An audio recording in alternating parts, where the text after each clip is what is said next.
संविधान बदलने के, मैं उनको समझाना चाहता हूं कि संविधान बदलने का प्रोविजन, संविधान के प्रावधानों का बदलने का प्रोविजन अनुच्छेद 368 के अंदर संविधान में ही है।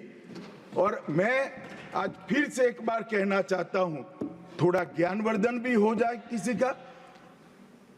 भाजपा ने 16 साल राज किया, माननीय 6 साल अटल जी ने किया, 10 साल मोदी जी ने किया और 5 साल और मोदी जी करें। एक प्रकार से 16 साल हमने शासन किया। 16 साल में हमने 22 बार संविधान बदला, संविधान के अंदर परिवर्तन की। और कांग्रेस ने 55 साल करा और 55 साल में 77 परिवर्तन कांग्रेस ने भी किए, कांग्रेस के शासन में भी हुए। अब भारतीय जनता पार्टी और कांग्रेस दोनों ने परिवर्तन किए। ये परिवर्तन का टेस्ट कैसा था, किस प्रकार से किए गए? संवैधानिक प्रक्रिया से भी परिवर्तन होते हैं और संविधान को तोड़ मरोड़ कर, फॉर्मेलिटी कर भी परिवर्तन कर सकते हैं। परिवर्तन करने का उद्देश्य क्या था, क्या हासिल करना था? क्या हमारे लोकतंत्र को मजबूत करने के लिए परिवर्तन किए गए?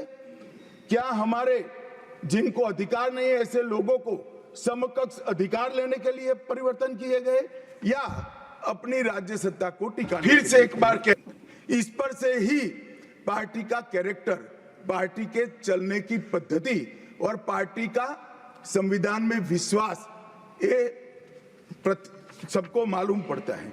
मैं ज्यादा संविधान के संशोधन में नहीं जाऊंगा मान्यवर। दोनों प्रमुख दलों के 4 संविधान संशोधन को मैं लेना चाहूंगा। पहला संशोधन हुआ 18 जून 1951 में।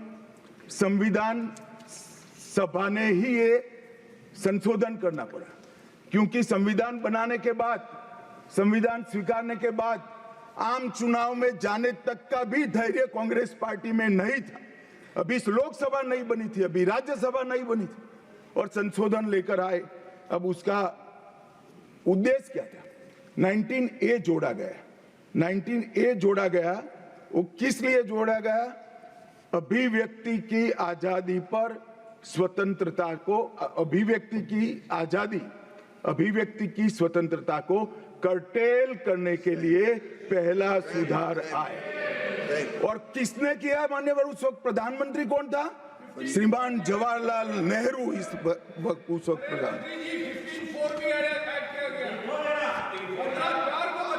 आप बता चुके। अब मान्यवर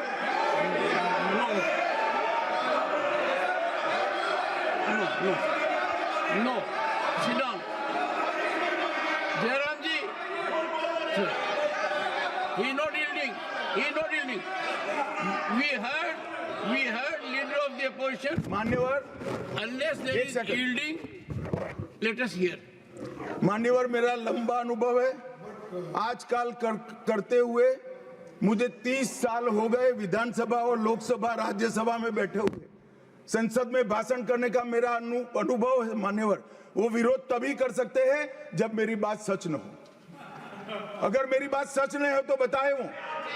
संविधान संशोधन नंबर 1, अब सुनिए, संविधान संशोधन नंबर 1 वो अभिव्यक्ति की आजादी को कर्टेल करने के लिए ही लाया गया था और जवाहरलाल नेहरू के लिए लाया गया। मान्यवर, 24वां संविधान संशोधन, 24वां संविधान संशोधन जवाहरलाल नेहरू जी की सुपुत्री इंदिरा जी उस वक्त प्रधानमंत्री थी। पार्टी तो वही सत्ता में थी, कांग्रेस पार्टी। 5 नवंबर 1971 को संविधान में संशोधन किया गया, 24वां संशोधन। और संविधान संशोधन के माध्यम से संसद को मौलिक अधिकार, नागरिकों के मौलिक अधिकार कम करने का अधिकार दे दिया। तो एक प्रधानमंत्री कांग्रेस पार्टी के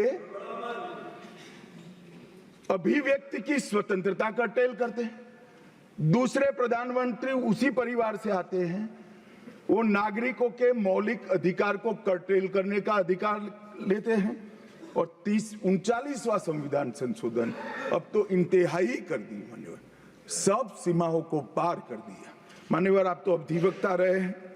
10 अगस्त 1975 का वो दिन हमारे संविधान के इतिहास में बहुत, जब भी जिक्र होगा काले अक्षरों से ही इसका जिक्र करना पड़ेगा।